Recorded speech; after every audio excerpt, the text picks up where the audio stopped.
Hell's Paradise is better than Chainsaw Man and Jujutsu Kaisen. I mean, why would I watch Denji try and grab some chesticles or Toto talk about how he loves big, tall women with nice cheeks when I can watch Hot Mommy Ninja and...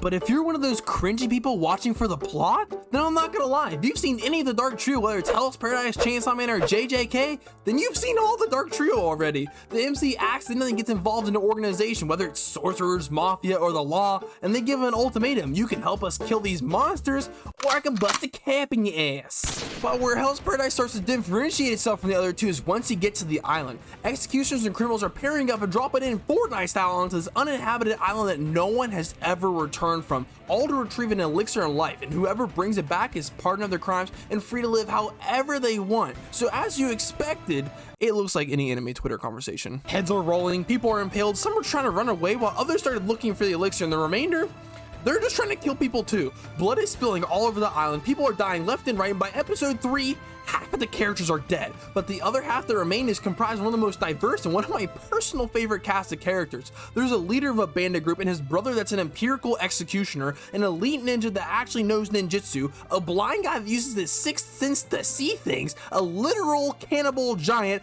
and a shinobu ninja that secretes,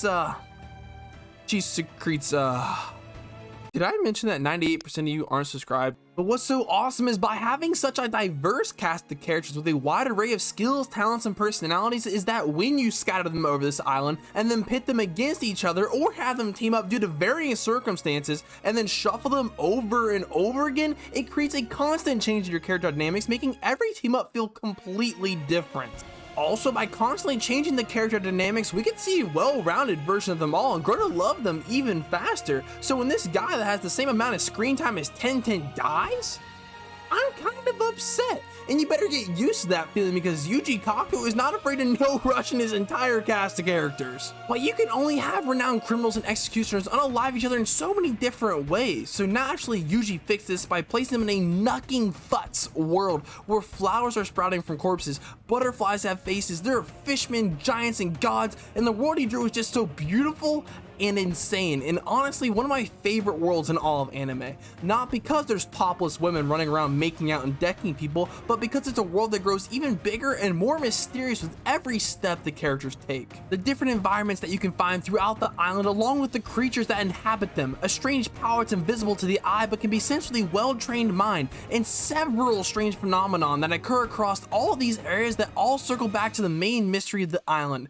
immortality. Even though Hell's Paradise is only one areola away from being the second coming of High School DxD, I still think it's the best of the Dark Trio. I mean, don't get me wrong, I still love the other two, but Jujutsu Kaisen just feels so formatic, and Chainsaw Man, I don't even know what the story is besides Denji's lonely and wants to kiss a girl.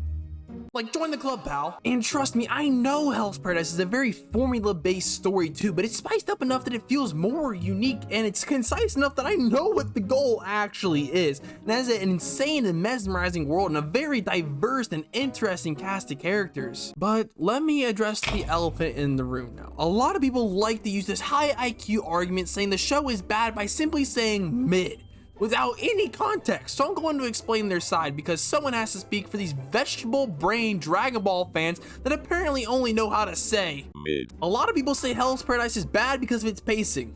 That's kind of valid. Hell's Paradise is just a short manga. It has an end in mind, it doesn't beat around the bush getting to it, and it's an extremely dense series that doesn't waste any time getting from point A to point B. Unfortunately, this writing style that works so well for the manga doesn't translate well to an anime, and it needed the director to take some liberties to make it more fitting for the anime medium. The second reason is the animation.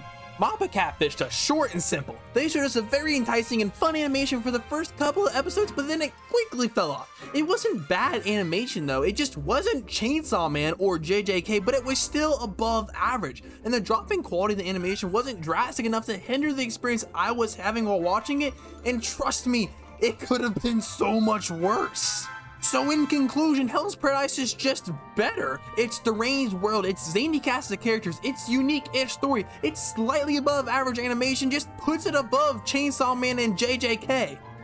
And the hot lesbians help too. But if you hated my opinion, let me apologize by giving me a less controversial take. All you gotta do is download and follow me on the Gatsby TV app, and you can see all the anime I watch and recommend, and we can even talk about it there too. All the links are in my bio. Or you can just like and subscribe to see more here on YouTube, or you could just watch one of these videos right now.